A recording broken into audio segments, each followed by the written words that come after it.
Hello everyone.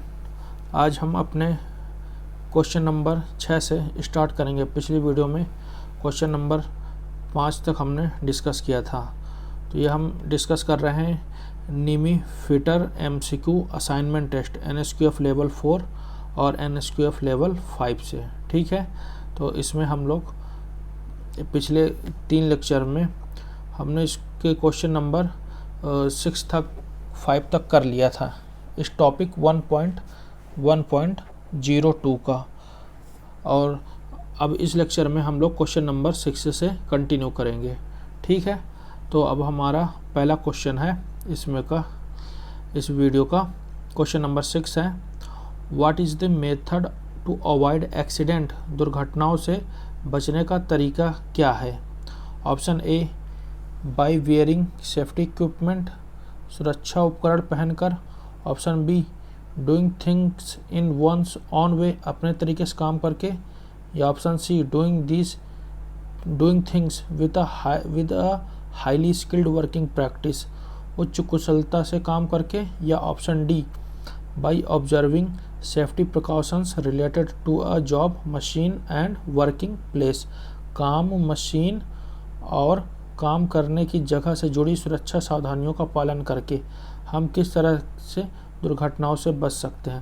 तो हमारा दुर्घटनाओं से बचने का तरीका ये होगा कि जो हमारा ऑप्शन डी है ये हमारा करेक्ट आंसर हो जाएगा, क्योंकि इस ऑप्शन के अंदर वो सारी चीज़ें दी हुई हैं जो हमें एक सेफ वर्क प्लेस में काम करने के लिए गाइड करता है कि by observing safety precautions related to a job, machine and working place, यानी कि कार्य करने के जो हमारा जो सेफ्टी प्रिकॉशन होता है, जो कार्य करने के लिए जिस कार्य पर काम करते हैं, जिस मशीन पर काम करते हैं और जिस जगह पर काम करते हैं, काम, मशीन और काम करने की जगह, इन चीज़ों से जुड़ी सुरक्षा सावधानियों का पालन करके हम दुर्घटनाओं से बच सकते हैं। तो इसका करेक्ट आंसर हो गया ऑप्शन नंबर डी। तो इसमें का क्वेश्चन नंबर 6 का करेक्ट आंसर हो जाएगा ऑप्शन डी। यहाँ पे वही दिया है, ये करेक्ट आंसर है। Correct answer D, by observing safety precautions related to a job, machine and working place, काम, मशीन और काम करने की जगह से जुड़ी सुरक्षा सावधानियों का पालन करके, ये होगा इसका करेक्ट आंसर। उसकी एक्सप्लेनेशन जो है ये वही है जो पिछले वीडियो में दिए गया था कि generally accidents do not happen, they are caused, most accidents are avoidable. A good craftsman having a knowledge of various safety precautions can avoid accident to himself and to his fellow workers and protect the equipment from any damage. To achieve this, it is essential that every person should follow safety procedures। यानी कि कह रहा है generally accident do not happen, यानी कि सामान्यतः accident होते नहीं हैं, अपने आप नहीं होते कि हर हफ्ते या हर दिन में एक एक्सीडेंट तो होगा ही, ऐसे नहीं है। एक्सीडेंट किसी वजह से होते हैं, कोई कारण होता है। दे आर कॉज्ड, यानी कोई ना कोई वजह होती है। ये चीज़ की हिंदी में भी है कि आमतौर पर दुर्घटनाएं नहीं होती हैं, वे कारण हैं। अधिकांश दुर्घटनाएं टाली जा सकती हैं। हम मैक्सिमम एक्सीडेंट्स को अवॉइड कर सकते हैं। कैसे अवॉइड कर सकते हैं?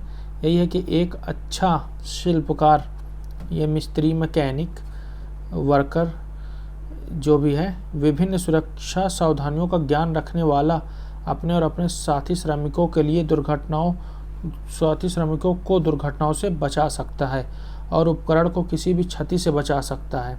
इसे प्राप्त करने के लिए आवश्यक है कि प्रत्येक व्यक्ति सुरक्षा प्रक्रिया का पालन करे जो जिस वर्क प्लेस का गाइडलाइन होती है, उस गाइडलाइन को फॉलो करना है। जैसे कि कहीं पे इलेक्ट्रिकल सब स्टेशन है तो वहाँ पे सेफ्टी प्रिकॉशंस अलग टाइप के होंगे, और कहीं एक प्रोडक्शन मैन्युफैक्चरिंग हो रही है तो वहाँ पर की सेफ्टी प्रिकॉशंस अलग होंगे। तो यही हमारा ऑप्शन डी में कह रहा है कि काम, मशीन और काम करने की जगह से जुड़ी सुरक्षा सावधानियों का पालन करके हम दुर्घटनाओं से बच सकते हैं। ठीक है, तो ये हमारा ये हो गया करेक्ट आंसर, ऑप्शन डी हो गया उसकी एक्सप्लेनेशन। अब आते हैं question number 7, which one of the personal protective equipment PPE is used for head protection. Question number 7, which one of the personal protective equipment PPE is used for head protection. सिर की सुरक्षा के लिए कौन सा व्यक्तिगत सुरक्षा उपकरण PPE इस्तेमाल किया जाता है। हम हेड की प्रोटेक्शन के लिए कौन सा PPE इस्तेमाल करते हैं। मैं आपको एक बार फिर से बता देना चाहता हूँ कि ये जो मैं क्वेश्चन डिस्कस कर रहा हूँ ये ऑफिशियली नेमी की बुक्स, ये देखिए ये फिटर है NSQF लेवल 4, इसमें का जो क्वेश्चन है उसको डिस्कस कर रहा हूँ। जो यहाँ पे फिटर NSQF 4 है जो अब चलती है बुक, और इससे पहले फिटर NSQF 5 था यहाँ पे। अब मैं इससे और कौन सा क्वेश्चन डिस्कस कर रहा हूँ मैं आपको अभी दिखा देता हूँ। ये है जैसे ये फिटर असाइनमेंट टेस्ट, ये अलग क्वेश्चन बैंक नहीं है, ये असाइनमेंट टेस्ट है, ठीक है। सेकंड ईयर का है, मैं दिखाने के लिए कह रहा हूँ। किसी तरह ये जो मैं डिस्कस कर रहा हूँ वो फर्स्ट ईयर का, जैसे सेकंड ईयर का है, ये सेकंड ईयर का है, और ये फिटर फर्स्ट ईयर का है। टोटल 224 पेज हैं और इसमें जितने भी मॉड्यूल हैं वो NSQF लेवल 4 और 5 में से NSQF लेवल 4 पे बेस्ड हैं, और NSQF लेवल 5 में भी यही क्वेश्चन है। क्वेश्चन सेम नहीं है, लेकिन इसमें थोड़ा अलग क्वेश्चन है। तो ये देखिए 4 मॉड्यूल हैं, ये सेमेस्टर वाइज थी, लेकिन इससे अब NSQF लेवल 4 में इनको ईयर वाइज कर दिया है। तो 4 मॉड्यूल है जिसमें से मैं अभी सेफ्टी के क्वेश्चन आप लोगों के साथ डिस्कस कर रहा हूँ, ठीक है। और ये उसके बाद फिर हम बेसिक फिटिंग का डिस्कस करेंगे, फिर शीट मेटल आएगा, फिर उसके बाद हम डिस्कस करेंगे मॉड्यूल 4 वेल्डिंग, ठीक है। तो इसमें ये सारे क्वेश्चन हम डिस्कस कर रहे हैं।